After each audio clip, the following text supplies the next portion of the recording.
বাঁশের বানা তৈরি করে ভাগ্য বদল করেছে মানিকগঞ্জের ঘিওর উপজেলার বানিয়াজুরি ইউনিয়নের জাবরা গ্রামের 2 শতাধিক জেলে পরিবার। জেলার নদ নদী শুকিয়ে যাওয়ায় দারিদ্রতা ছিল পরিবারগুলোর নিত্যসঙ্গী। বাঁশের বানার শিল্প এদের ভাগ্য সঙ্গে সঙ্গে পাল্টে দিয়েছে পুরো গ্রামের চিত্র। মানিকগঞ্জ প্রতিনিধি আব্দুল আলিমের পাঠানো তথ্যচিত্রের ডেস্ক রিপোর্ট। একসময় যাদের অর্ধাহারে অনাহারে দিন কাটতো, এখন তারা অর্থনৈতিকভাবে বেশ সচ্ছল।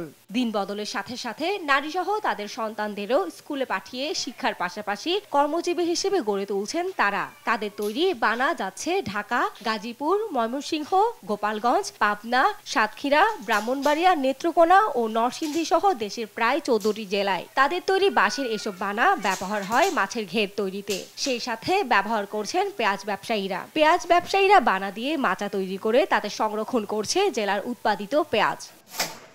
2 থেকে 6 ফুট আয়তনের 5 প্রকারের তৈরি হয় এসব বানা। এক একটি সাইজের বানা এক এক রকম দামে বিক্রি হয়। মাছের ঘের ব্যবসায়ী ও পেঁয়াজ ব্যবসায়ীরা পাইকারের মাধ্যমে ক্রয় করে বাড়ি থেকে নিয়ে যায় তাদের তৈরি এ সকল বানা। আমরা পড়াশোনা করি, পড়াশোনার পাশাপাশি বানার কাজ করি। এখান থেকে প্রায় 200-500 পরিবার এখান থেকে স্বাবলম্বী। এখান থেকে নানান দেশে মধ্যে ময়মনসিংহ, হালুয়াঘাট, বিভিন্ন জায়গা বাংলাদেশের আনাচে আছে এই ঐতিহ্যবাহী জাবরার বানাগুলি যাচ্ছে। এই বানা কিনা লিয়ে আমরা মনে করেন রেজা বলে চাং, এটা চাং বানায় মনে করেন আমরা ঘরে রাখি, পেঁয়াজ রাখি করুন।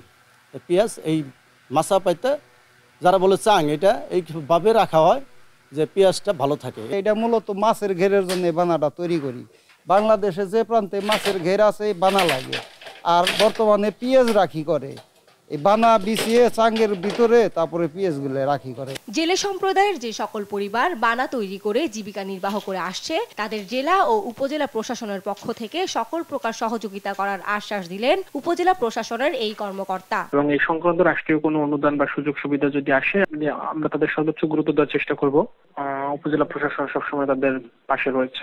সরকারি বেসরকারিভাবে পৃষ্ঠপোষকতা দেয়া হলে এই শিল্পকে অনেক দূর এগিয়ে নিয়ে যেতে পারবেন তারা। এছাড়া দেশের বেকার লোকদেরও কর্মসংস্থানের সৃষ্টি হবে। নিউজ ডেস্ক, দেশ টিভি।